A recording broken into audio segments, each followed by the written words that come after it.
ఓం శ్రీ గురుభ్యో నమ. ఓం శ్రీ మాత్రే నమ. శని శని గ్రహము చాలామంది కూడా ఎల్నాటి శని అని. ఎల్నాటి శని అంటే ఏంటంటే ఏదైతే రాశిలో ఉంటారో వాళ్ళకి జన్మశని అని, ద్వితీయ స్థానంలో వాళ్ళ రాశి నుంచి ద్వితీయ స్థానంలో శని ఉంటే దాన్ని కూడా ఎల్నాటి శని అంటారు. అంటే ఏదైనా రాశిలో వాళ్ళ రాశిలో జన్మంలో ఉన్న, ద్వితీయంలో ఉన్న, వ్యయస్థానమైన 12వ స్థానంలో ఉంటే దాన్ని ఎల్నాటి శని అంటారు. వాళ్ళ రాశి దగ్గర నుంచి మనకి 8వ స్థానంలో ఉంటే అష్టమ శని అని, 4వ స్థానంలో ఉంటే అర్ధాష్టమ శని అని, అలానే 10వ స్థానంలో ఉంటే కంటక శని, పొంగు శని అంటారు. శని ఏంది? పనులలో కొంత ఆలస్యం జరగటం, ఆయు ప్రమాణం తగ్గటం, ఆరోగ్యపరంగా ఇబ్బందులు, చికాకులు, కోపాలు, ఏ పనులు జరగకుండా ఉండటం, దగ్గరికి వచ్చినట్టు వచ్చి పనులు, అవమానాలు, అనుమానాలు, గొడవలు, తగాదాలు, ధన నష్టము, ఆరోగ్యపరంగా ఇబ్బందులు, అంటే ఇలాంటివన్నీ కూడా చాలా డబ్బు పరంగా మోసపోవటం, ఇలాంటివన్నీ కూడా శని ద్వారా జరుగుతుంటుంది. అంటే శనిగ్రహం అనేది మన జాతకంలో బాగలేకపోయినా, గోచారీత్యా బాగలేకపోయినా ఇలాంటివన్నీ జరుగుతాయి. ఇప్పుడు శనిగ్రహము ప్రత్యేకంగా బుధుడి నక్షత్రంలోకి రాబోతుంది. అంటే శని మీనరాశిలో ఉన్నారు.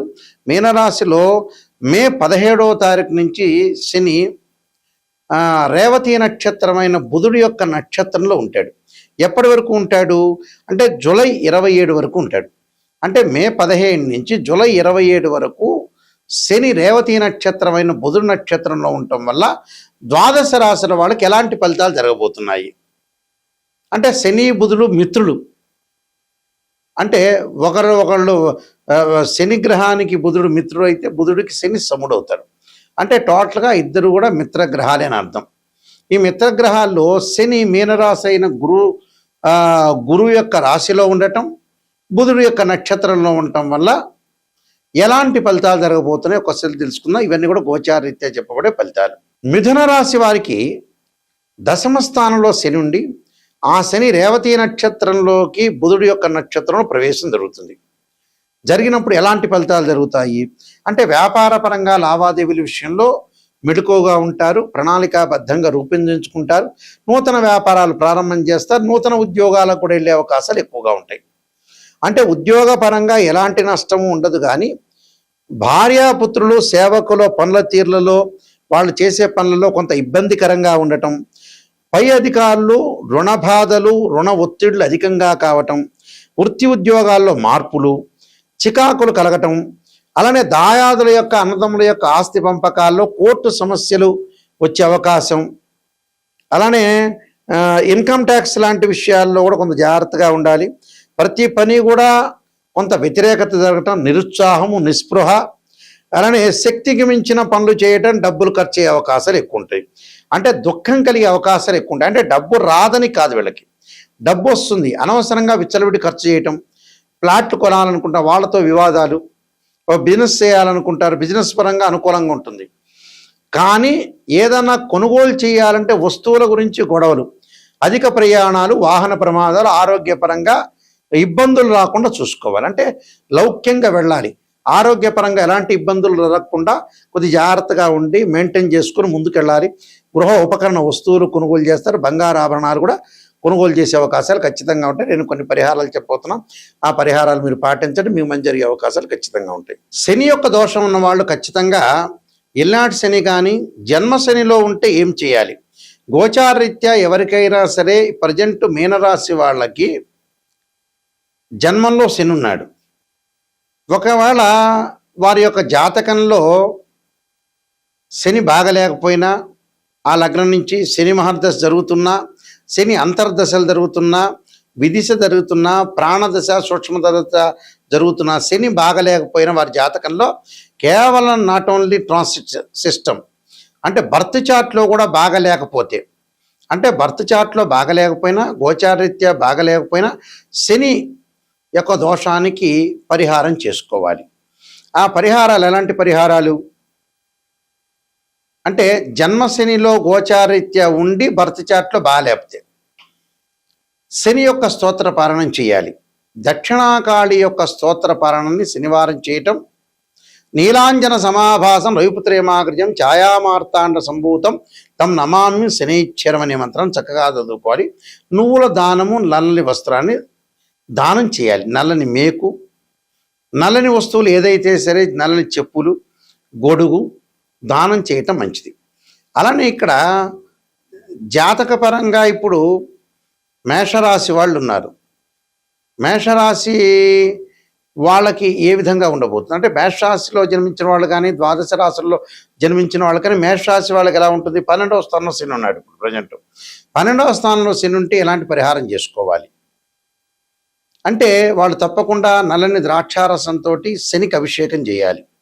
నీలాంజన సమాభాసం రవిపుత్రేమాగ్రజం ఛాయామార్తాండ సంభూతం తం నమామి శనైశ్చరమని నల్లని ద్రాక్షారసంతో అభిషేకం చేయాలి.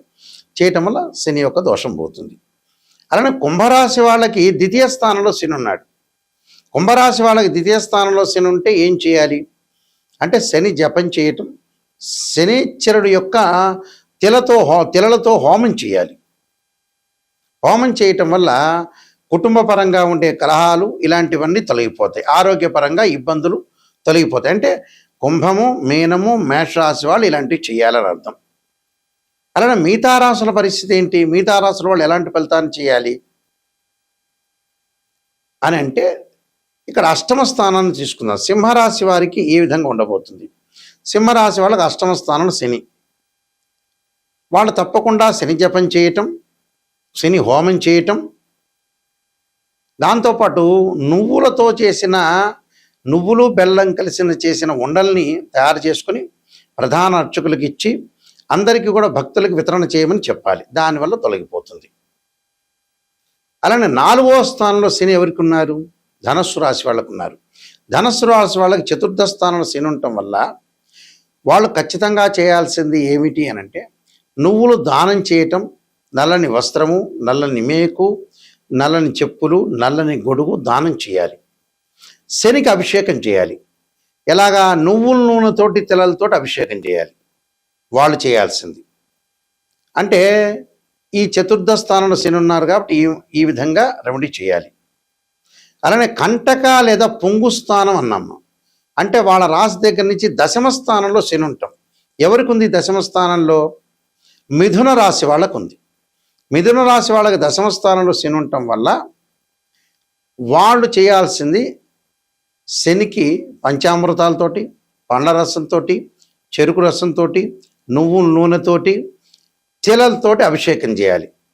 వీలైతే హోమం చేసి నల్ల నువ్వులు, నల్ల వస్త్రాన్ని, నల్లని మేకుని, నల్లని గొడుగుని, నల్లని చెప్పులను దానం చేయాలి. అంటే కుంభరాశి వాళ్ళు, మీనరాశి వాళ్ళు, మేషరాశి వాళ్ళు, మిథున రాశి వాళ్ళు, సింహరాశి వాళ్ళు, ధనుస్సు రాశి వాళ్ళు దానం చేయాలి. మిగతా రాశుల వాళ్ళకి ఒకళ్ళ వ్యక్తిగతంగా వాళ్ళ బర్త్ చార్ట్లో జాతకపరంగా దోషం ఉంది అనుకుందాం. అంటే వృషభము, కర్కాటకము, కన్య, తుల, వృశ్చికం తర్వాత వీళ్ళకి మకరము, ఈ రాశుల వాళ్ళు తప్పకుండా శని గోచారీత్యా కాకపోయినా, వాళ్ళ దోషం లేకపోయినా, బర్త్ చార్ట్లో శని మహర్దశ కలిసి రాకపోయినా, శని అంతర్దశలు, విదిశలు, సూక్ష్మదశలు, ప్రాణదశలు ఉన్నా ఈ రాశి వాళ్ళు తప్పకుండా ఆరోగ్యపరంగా ఇబ్బందులు లేకుండా చూసుకోవాలి. శని జపము, శని హోమము, నల్లని ద్రాక్షారసంతో అభిషేకము, నువ్వులతోటి, తిలలతోటి అభిషేకము, అలానే నువ్వులతో చేసిన ఉండలు, బెల్లం కలిపిన ఉండలు తయారు చేసుకుని ప్రధాన అర్చకులకు ఇచ్చి వితరణ చేయమని చెప్పాలి. అలానే ప్రతిరోజు కూడా శనివారం రోజున నీలాంజన సమాభాసం రవిపుత్రేమాగ్రజం ఛాయామార్తాండ సంభూతం తం నమామి శనైశ్చర మంత్రంతో పాటు శనికి అధిదేవతలు, ప్రత్యదేవత, అంతరిక్ష దేవత దక్షిణకాళి స్తోత్రాన్ని పారాయణం చేయాలి. అంటే ఆ పారాయణం చేయటం వల్ల మనకి మంచి జరిగే అవకాశాలు ఎక్కువ ఉంటాయి. అలానే ఆరోగ్యపరంగా ఇబ్బందులు కలుగుతున్న వాళ్ళు శరీరే జర్జరీభూతే వ్యాధిగ్రస్తే కళేబరి ఔషధం జాహ్నవీతోయం వైద్యో నారాయణ హరి మంత్రాన్ని చక్కగా చదువుకోవాలి. ఈ నియమాలు ఇవి పాటించండి. శనివారం రోజున ఉపవాసం చేయండి. వెంకటేశ్వర స్వామిని ఆరాధన చేయండి. వెంకటేశ్వర స్వామిని బియ్య పిండితో 2 దీపాలు పెట్టి చక్కగా ఆవు నెయ్యి వేయండి. ఆవును వేసి 2 ఒత్తులు వేసి దీపారాధన చేయండి. దీపారాధన చేయటం వల్ల మనకు మంచి జరిగే అవకాశాలు ఉంటాయి. నేను కాలసర్పయోగ చంద్రిక, రాహుకేతులు, ఛాయాగ్రహాలు, బృహత్ పరిహార సింధు, జాతక చంద్రిక, వివాహ మార్తాండము, స్వప్నశాస్త్ర ఫలదీపిక, పుత్ర గణపతి వ్రతము, సర్వదేవతా గోత్రులు పార్ట్ 1, పార్ట్ 2, అలాగే నవగ్రహ దోషాలు పోవటానికి దశమహావిద్యల అమ్మవారి యొక్క పారణము, ప్రొడక్షన్ ఆఫ్ ఆస్ట్రాలజీ, ఇలాంటి నెంబర్ ఆఫ్ ఆస్ట్రాలజీ బుక్స్ రాశాను. ఇవన్నీ కూడా రాజమండ్రి మోహన్ పబ్లికేషన్ దొరుకుతాయి, మా దగ్గర కూడా దొరుకుతాయి. జీవితంలో ఎప్పుడైనా సరే జాతకం తెలుసుకునేటప్పుడు నెగిటివ్ని ఫస్ట్ తెలుసుకోవాలి. నెగిటివ్ని తెలుసుకున్న తర్వాత నెగిటివ్ని మనం పాజిటివ్ చేసుకోవటం ఎలా అనేది ఆలోచన చేసి మనం ముందుకెళ్ళాలి. ఊరికే జాతకం చూపించుకున్నాం, ఏదో మమ్మల్ని పొగిడారా లేదా, మమ్మల్ని బ్రహ్మాండంగా అద్భుతంగా ఈ ఆస్ట్రాలజర్ పొగిడారని ఆలోచన చేయొద్దండి. నెగిటివ్ను తెలుసుకోవాలి. ఫస్ట్ మీలో పొగిడేది అవసరం లేదు, మీరు బాగున్నారంటే బాగున్నారే, కానీ మీ లోపం ఎక్కడుంది, లోపం ఎక్కడ జరుగుతుంది, ఆ లోపాన్ని మనం ఎలా సవరణ చేయాలి, ఏ దశలో బాగుంటుంది, ఏ దశలో అంతర్దశలో బాగుండబోతుందా, అసలు లైఫ్ లాంగ్ బాగుండబోతుందా అనే దాన్ని బట్టే జాతకం అనేది ఉంటుంది. నెగిటివ్ను మనం తెలుసుకుంటే పాజిటివ్ అవుతుంది. అలానే ఇక్కడ కేవలం రాశిచక్రమే కాదు, సంతానం కలగట్లేదు అంటే ఒక మనిషికి రాశిచక్రాన్ని చూడాలి, భావచక్రాన్ని చూడాలి, సప్తమాంశ చక్రాన్ని చూడాలి. ఒక వృత్తిపరంగా ఇబ్బందులు కలుగుతుంది అని అంటే రాశిచక్రం చూడాలి, దశమాంశ చక్రం చూడాలి, భావచక్రం చూడాలి, దశలు అంతర్దశలు. ఒక అమ్మాయికి కానీ అబ్బాయికి కానీ వివాహం జరగలేదంటే రాశిచక్రము, నవాంశం, భావచక్రం, అలానే మనకి దశలు అంతర్దశలు, ఇవన్నీ కూడా డివిజనబుల్ చార్ట్స్ అంటారు. మ్యాథమెటికల్ క్యాలిక్యులేషన్ వేసి డివిజనబుల్ చార్ట్స్లో మనం చూడాలి. అలానే ద్వాదశ భావాలను అనాలిసిస్ చేయాలి. తనుభావానికి రవేధిపతి, ద్వితీయ భావానికి గురువు, తృతీయ భావానికి కుజుడు, చతుర్థ భావానికి చంద్రుడు, పంచమ భావానికి గురువు, సోదర భావానికి కుజుడు, అలానే ఇక్కడ ఏదైతే సప్తమ భావానికి శుక్రుడు, ఇలాంటి ద్వాదశ భావాలు అంటే ద్వాదశ భావాధిపతులు వేరు, రాస్యాధిపతులు వేరు, ఆ గడిలో ఉన్న గ్రహము వేరు. భావాధిపతి అంటే ఎప్పుడైనా సరే ఓనర్ అని అర్థం. రాస్యాధిపతి అంటే బిల్డరు, బిల్డింగ్ కట్టించినవాడు. అలానే ఆ గ్రహం దానిలో ఉందంటే రెంటుగా ఆ వ్యక్తి ఆ గ్రహం ఉన్నట్టు అర్థం. అంటే రెంట్ అంటే ఆ గ్రహం మారిపోతూ ఉంటుంది గోచారరీత్యా. కాబట్టి ఏదైనా బర్త్ చార్ట్కి ట్రాన్సిట్ సిస్టానికి 2 తేడాలు ఉంటాయి. ట్రాన్సిట్ సిస్టమ్ ఎప్పుడు కూడా 20% జాగ్రత్తలు, సూచనలు, ఈ నెలలో ఎలా జారుతుండాలి, ఎప్పుడు ఎలా జారుతుండాలి, సూచనలు, గోచారం. బర్త్ చార్ట్ అంటే ఏమిటి, జీవితంలో ఒక చెట్టుకు వేళ్ళు ఉంటాయి చూసారా, ఆ వేళ్ళు బర్త్ చార్ట్. ఆ వేళ్ల పైన కాండం ఉంటుంది, కాండానికి కొమ్మలు ఉంటాయి, ఆ కొమ్మల దగ్గర ఆకులు ఉంటాయి, ఆకులు అనేవి గోచారం. ఆకులు అంటే ఏంటి, రైన్ సీజన్లో వస్తాయి, వింటర్ సీజన్లో అలానే ఉంటాయి, సమ్మర్ సీజన్లో కిందకి రాలిపోతుంటాయి. అంటే ఎప్పుడైనా మ్యాథమెటికల్ క్యాలిక్యులేషన్ వేసి డివిజనబుల్ చార్ట్ చూసి శని ఎక్కడున్నాడు, శని నీచ స్థానంలో ఉన్నాడా, ఉచ్చ స్థానంలో ఉన్నాడా, ఏ స్థానంలో ఉండబోతున్నాడు, ఏ స్థానంలో మంచిది అనేది మనం చూసుకొని జాతకరీత్యా క్లారిటీగా మనం ఒక డిక్లరేషన్కి రావాలి. జాతకంలో ఇలా ఉండబోతుంది తెలుసుకొని ముందుకెళ్తేనే మీకు మంచి జరుగుతుంది. అందువల్ల www.nayakanti.com కానీ .in కానీ చూడండి. స్క్రీన్ మీద స్క్రోలింగ్ అవుతున్న నెంబర్ నా దగ్గరికే వస్తుంది, నేనే మాట్లాడతాను, కన్సల్ట్ చేస్తాను. అందువల్ల ప్రతి విషయాన్ని కూడా కూలంకషంగా తెలుసుకోండి.